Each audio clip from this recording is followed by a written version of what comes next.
Olá, feliz dia, um dia abençoado para todos nós. Muito obrigado pela sua companhia. Deixe para trás desgastes e desassossegos e avance firme rumo ao seu ideal.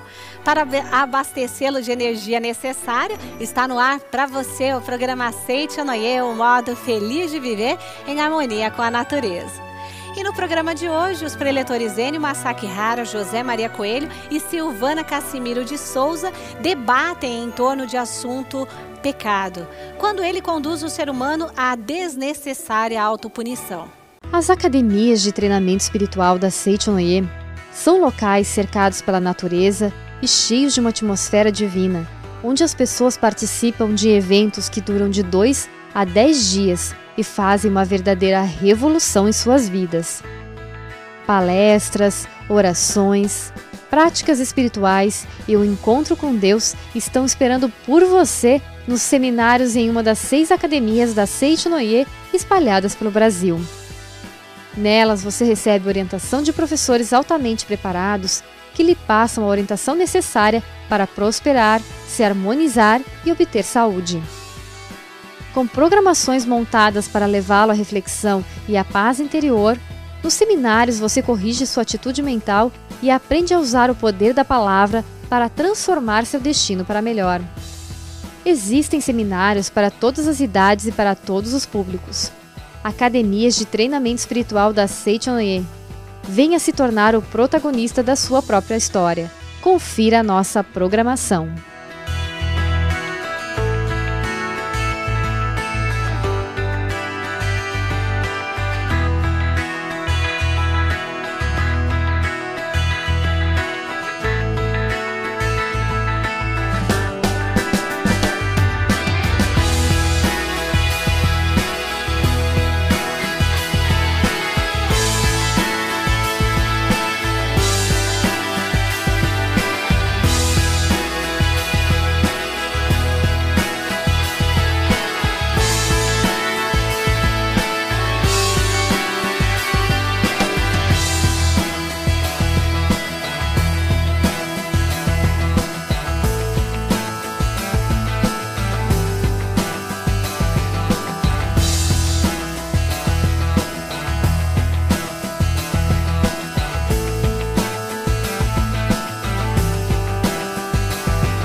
Consiste o pecado, Unem seus conhecimentos acerca desse tema à luz da Aceite Onoye os preletores Enio Masakihara, José Maria Coelho e Silvana Cassimiro de Souza.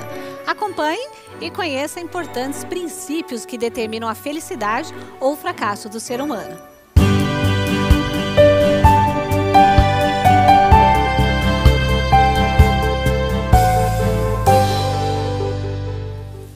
Muito obrigado a todos vocês que moram aí no estado do Paraná.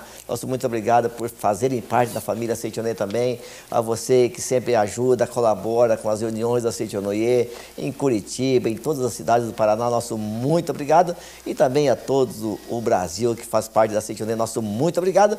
O assunto de hoje é sobre o pecado. Em que consiste o pecado? O quanto esse pecado atormenta a vida das pessoas e os fazem sofrerem de modo, às vezes, sem perceber que essa ideia de pecado traz. E para nos orientar sobre esse assunto, o preletor José Maria Coelho. Tudo bem, José Maria Coelho? Tudo bem, Enio, graças a Deus. Muito obrigado. Muito obrigado. E preletora Silvana Cassimiro de Souza. Muito obrigado, Silvana. Muito obrigado, professor Tudo bem? Muito obrigado, tudo bem. Maravilha. Livro Princípio Básico da Felicidade, do professor Masaharu Taniguchi, que é este livro bonitinho aqui. E para nos falar sobre esse assunto, então, José Maria Coelho, primeiro, em que consiste o pecado?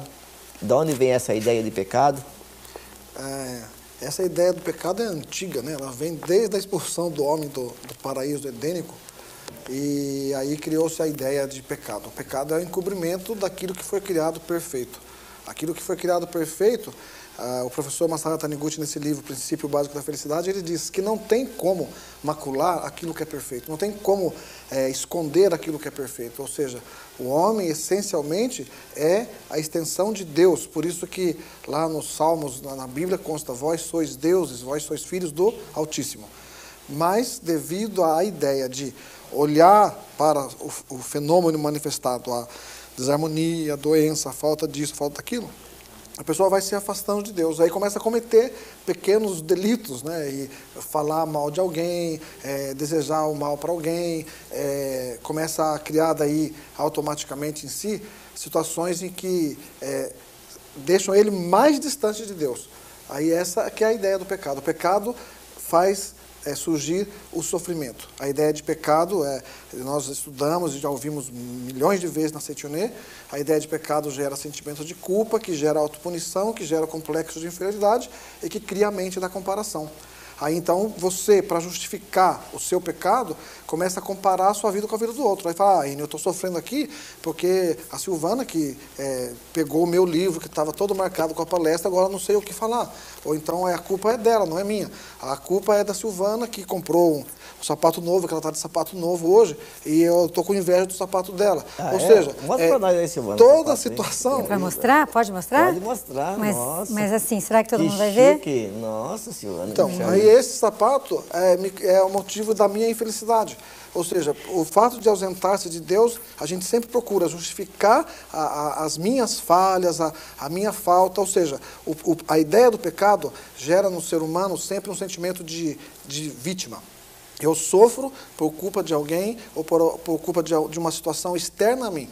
E, na verdade, o professor Masaru Taniguchi diz que quando você compreende que é filho de Deus, você se liberta da ideia de pecado, e quando Deus se manifesta, realiza-se o bem, a justiça, a misericórdia, aí a coisa começa a prosperar, a cura de doença, e você vai conseguir um sapato tão maravilhoso como o da Silvana. E por que propagou-se tanto essa ideia de pecado, José?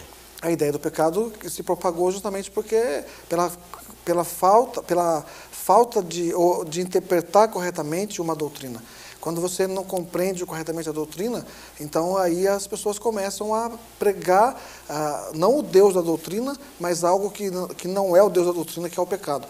E a propagação surgiu no cristianismo, por exemplo, Paulo, né, que foi o grande propagador do cristianismo.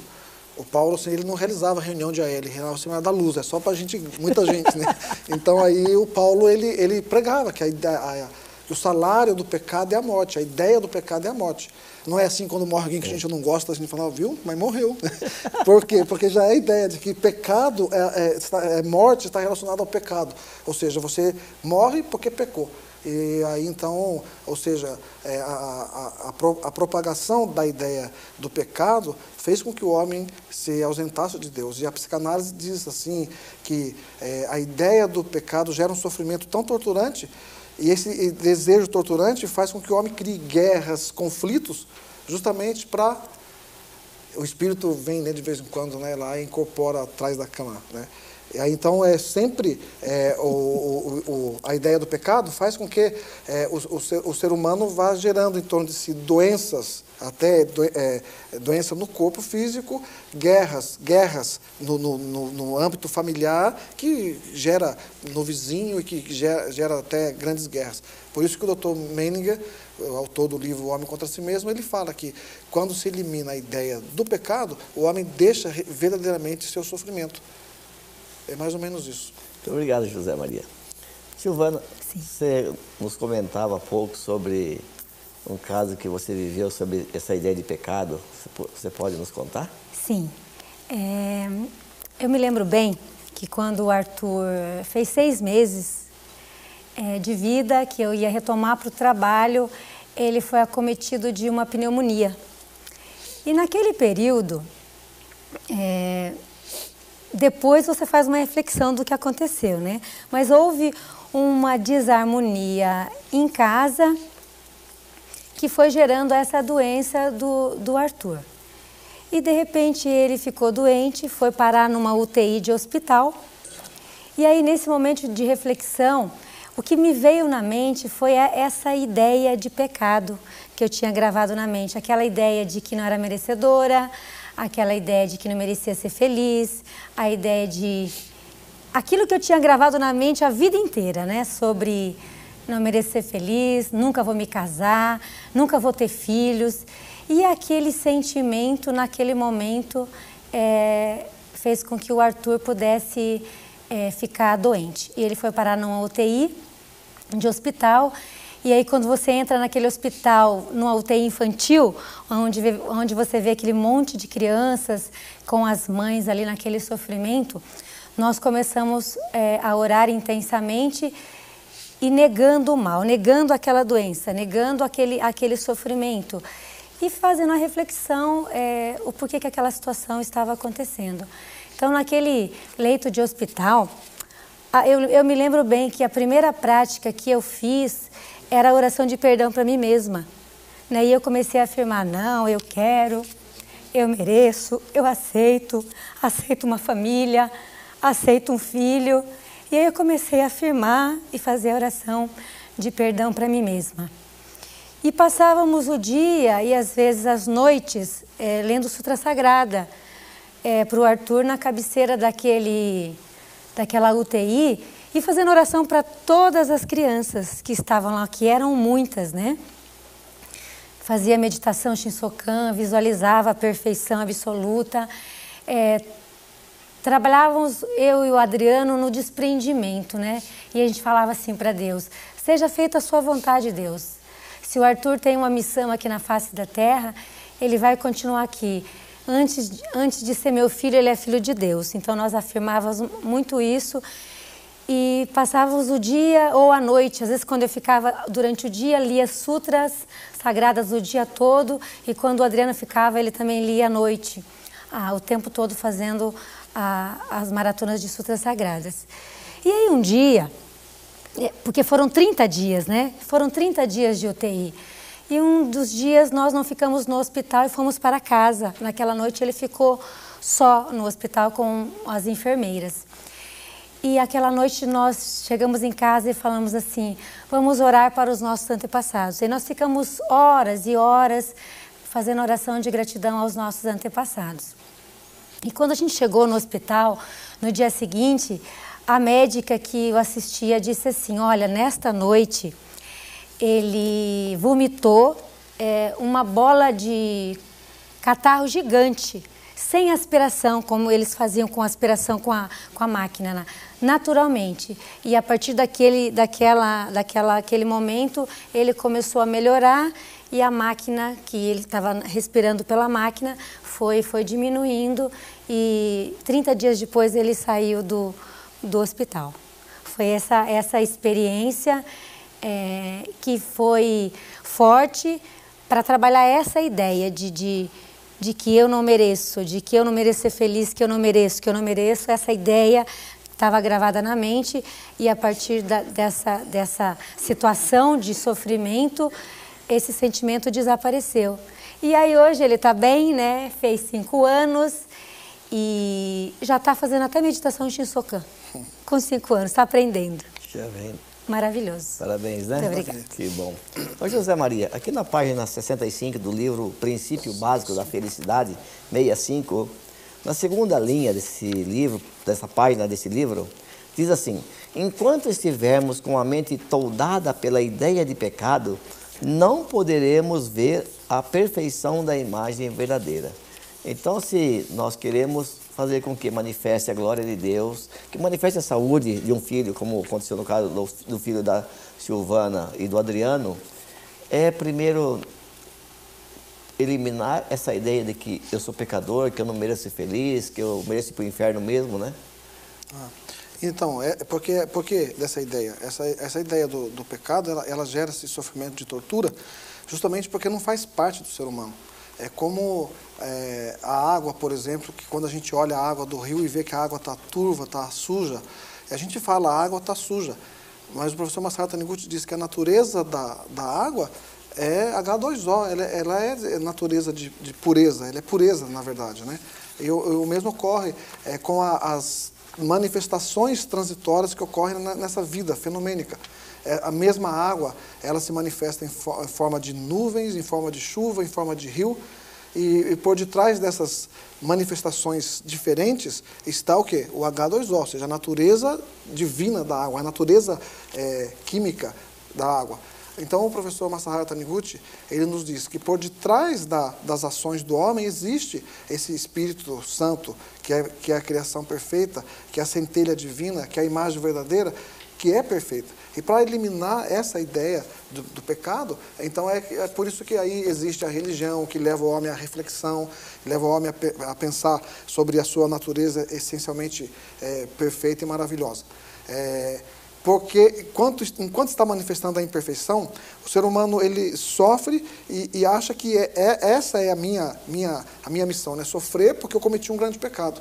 E aí quando a gente tem essa ideia que eu cometi um grande pecado, na verdade você está, aí sim, entre aspas, pecando contra Deus, porque se esquece que Deus é onipotente, que Deus é amor, e por maior que tenha sido o seu equívoco na vida, Deus continua te amando, porque Deus é um ser totalmente perfeito.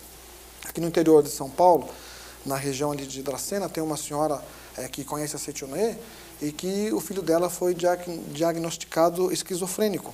E essa senhora, então, conheceu a Setionê, começou a ler a Sutra Sagrada e a prática da Setionê.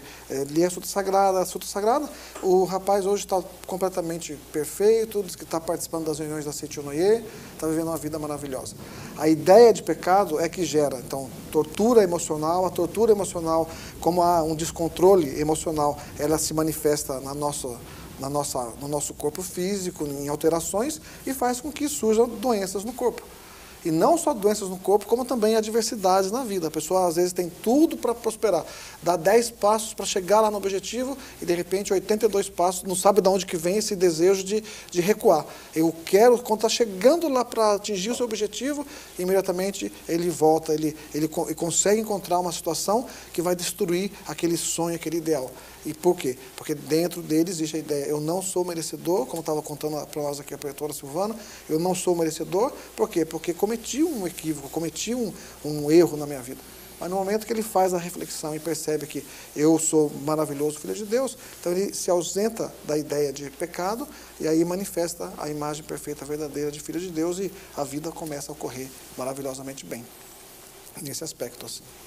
Silvana, no caso que você citou do filho, aí você comentou, né, que eu mereço o casamento, eu mereço uma família, eu mereço sucesso, eu mereço ser feliz, né?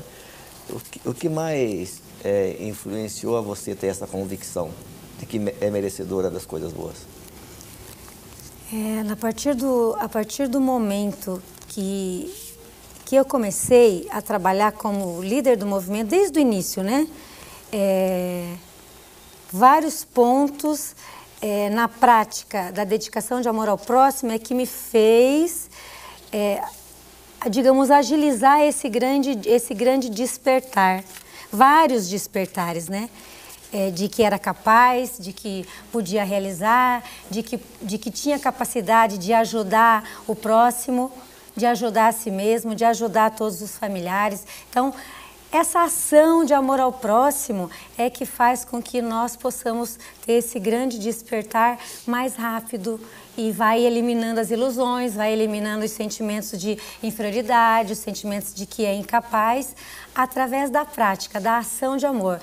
Mostrar para o outro que ele é filho de Deus, ajudar o outro a eliminar a ideia de pecado, eliminar as ilusões, mostrar esse caminho de luz da Seitinoye.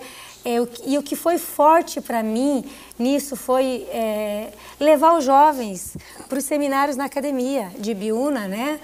As caravanas que nós fazíamos lá de Curitiba na época de Associação dos Jovens, e a cada jovem que levávamos para a academia era um despertar, era um aprimoramento espiritual, era a força da fé se manifestando através de você olhar um jovem e falar, esse jovem vai ter a sua vida transformada. Então, é através da ação. E quanto mais você entra em ação, mais você vai se perdoando a si mesmo e você vai eliminando todas as dores, todas as dificuldades, todas as ilusões e acreditando mesmo que viemos a esse mundo com a grande missão espiritual de manifestar a glória de Deus. Muito obrigado.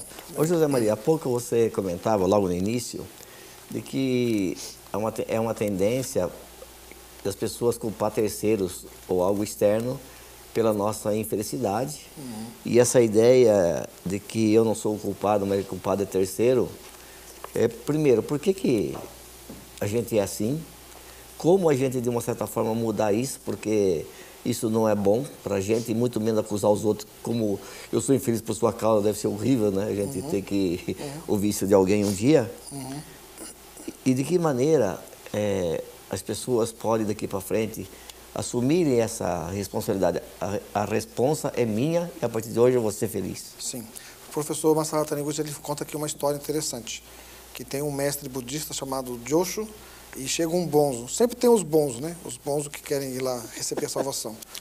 Aí o bonzo chega diante do mestre e o mestre fala, não entra carregando esse fardo. Aí o bonzo responde para o mestre, não vim carregando nenhum fardo, não estou segurando coisa alguma. Aí então o mestre responde, já que você insiste em carregar isso, continue carregando. Aí então o professor escreve aqui, que o que o mestre estava orientando o bonzo, o discípulo? Ele estava orientando no sentido de que, como no segmento religioso deles, eles pregam o despreendimento, ele, na verdade, esse bonzo, ele estava com a mente fixa, apegada na ideia de desprendimento, eu não tenho nada. Então o mestre chama a atenção dele no sentido de que o fato de ter uma mente presa à mesma ideia de que, eu não tenho nada, faz o ser humano sofrer, está tolhendo o desenvolvimento da sua vida. Então, para você ser feliz, na verdade, para você se livrar desses processos todos de culpar o outro, o ato de culpar o outro é o terceiro encobrimento da natureza divina do homem. Ou seja, é o fato de você justificar as suas falhas. A culpa não é minha. Ou seja, o fato de você estar com essa ideia de que o outro é o culpado, aí então você acaba sofrendo. E isso tudo nasce não porque seja culpa do outro, na verdade porque a sua mente está apegada a uma relação, a uma situação, e geralmente quando a gente começa a conversar com a pessoa na orientação pessoal, a gente descobre que é porque eu estou com mágoa com meu pai, é porque eu estou... ou seja, eu cometi um determinado, uma ação da minha vida que foi equivocada, que era uma ação assim, ausente de Deus. Eu lembro de um caso de uma menina que ela tinha compulsão por comida. Era juvenil, veio no seminário da Academia de Biúna, e ela trazia um sacola, assim, que era de Minas, tinha pão de queijo, tinha Coca-Cola, e ela tinha que entrar no salão comendo, né? Ela não podia, agora, se ela entrasse no salão de juvenil comendo pão de queijo, todo mundo ia querer comer pão de queijo. Aí eu falei para ela, senta lá atrás. Aí ela comia, enquanto o projetor ela estava falando, ela comia pão de queijo, tomava Coca-Cola e comia pão de queijo, e gordinha, gordinha, gordinha. Aí depois a gente foi conversar com ela no final da tarde. Daí ela contou que ela tinha um problema, ela tinha vergonha de contar, que ela, na verdade, foi abusada sexualmente na infância. Aí, o que acontece no caso dela? A mente inconsciente dela começa a perceber assim, você foi abusada sexualmente, os homens não prestam. Então, não pode se aproximar porque eles machucam. Aí, então, o que acontecia? A mente dela fez com que ela desenvolvesse, ficar cada vez mais gorda, porque ela acreditava que os homens não gostavam das gordinhas. Mas tudo que Deus faz é perfeito, Ele nunca erra. E tem gente que é apaixonada por gordinho, assim, gordinha, isso é legal. Aí, então, o que aconteceu? Quando eu falei para ela, não, mas faz oração de perdão para essa situação, foi um primo dela que fez isso. Faz oração de perdão para o seu primo, você vai ver que vai melhorar essa situação e tal. E aí, o que é legal é que ela começou a fazer oração de perdão. E no terceiro dia ela já sentou lá na frente e largou o saco de pão de queijo, essa coisa toda. Aí ela estava com o namoradinho. Aí o namoradinho veio falar assim, ô tio, será que ela vai emagrecer muito? Porque ele queria ela gordinha, na verdade. Né? Olha que engraçado que é a vida humana, né? Então, ou seja, não é o fato de ser gordinha ou magrinha, né? Mas o fato era a ideia de sofrimento que ela teve no momento da violência sexual fazia com que ela desenvolvesse uma compulsão de comer demasiado para aumentar o corpo, para repelir os homens. Mas no momento que ela fez a oração e começou a trabalhar isso dentro dela, ou seja, ela parou de ter compulsão, claro que emagreceu um pouquinho, né, ficou mais assim, e o menino lá continuou, acho que namorando ela tal, e foram felizes para sempre. Ou seja, o importante é eliminar esta ideia de pecado para manifestar Deus na sua vida, e aí manifestando Deus desaparece toda a maneira de justificativa, doença, compulsão, essas coisas todas. Muito obrigado. Para encerrar, vamos a oração, né? Uma oração? Oração de perdão, que o professor José Maria falou no livro Minhas Orações. Nós vamos então encerrar a nossa reflexão de hoje com a oração do perdão. E aqui na página 16 do livro Minhas Orações diz assim: Eu o perdoei e você me perdoou. Eu e você somos um só perante Deus. Eu o amo e você me ama também. Eu e você somos um só perante Deus. Eu o amo e você me ama também. Eu e você somos um só perante Deus. Eu lhe agradeço e você me agradece. Obrigado, obrigado, obrigado. Eu lhe agradeço e você me agradece. Obrigado, obrigado, obrigado. Não existe mais nenhum ressentimento entre nós. Oro sinceramente pela sua felicidade. Seja cada vez mais feliz. Deus o perdoa, portanto eu também o perdoo. Já perdoei a todas as pessoas e acolho a todas elas com o amor de Deus. Da mesma forma, Deus me perdoa os erros e me acolhe com seu imenso amor. O amor, a paz e a harmonia de Deus envolve a mim e o outro. Eu o amo e ele me ama também. Eu o compreendo e ele me compreende também. Entre nós não há mal nem entendido algum. Quem ama não odeia, não vê defeito, não guarda rancor. Amar é compreender o outro e não exigir o impossível. Deus perdoa, portanto também o perdoo. Obrigado, obrigado, obrigado. Obrigado. Esta oração, minhas orações. Muito obrigado, preletores José Maria Coelho. Muito obrigado.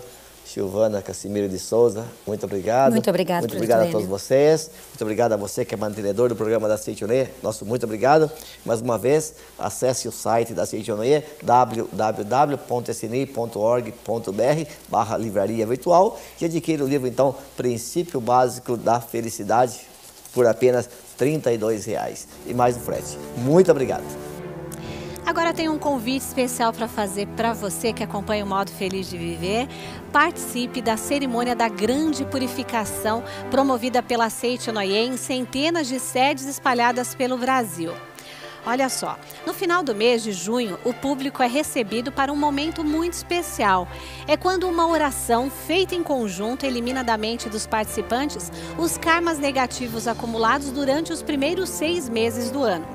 Tudo que se disse, pensou e se fez de negativo, ao invés de ficar pesando no subconsciente e causar danos futuros à pessoa, é lavado e purificado.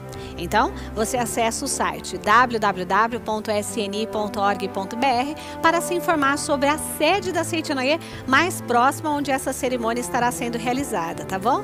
Participe, gente, né? E renasça para viver um segundo semestre cheio de sucesso e alegrias. Combinado? É uma cerimônia de fato maravilhosa. Saia aí do mundo virtual e venha participar aqui no mundo físico, tá bom? Fomos mais uma vez iluminados pelo programa Seitonoye, o modo feliz de viver em harmonia com a natureza, agradecendo como sempre a sua companhia. Muito obrigada, viu? Orar confere maior poder às suas decisões, ou seja, o que você diz ou pensa ganha força de concretização. Vamos então ao nosso momento de oração.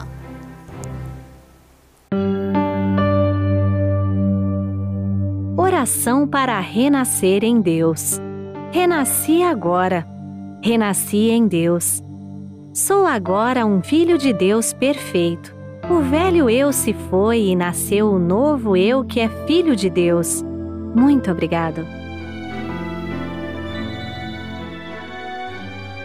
Foi maravilhoso ter a sua atenção. Até a próxima. Tchau, tchau.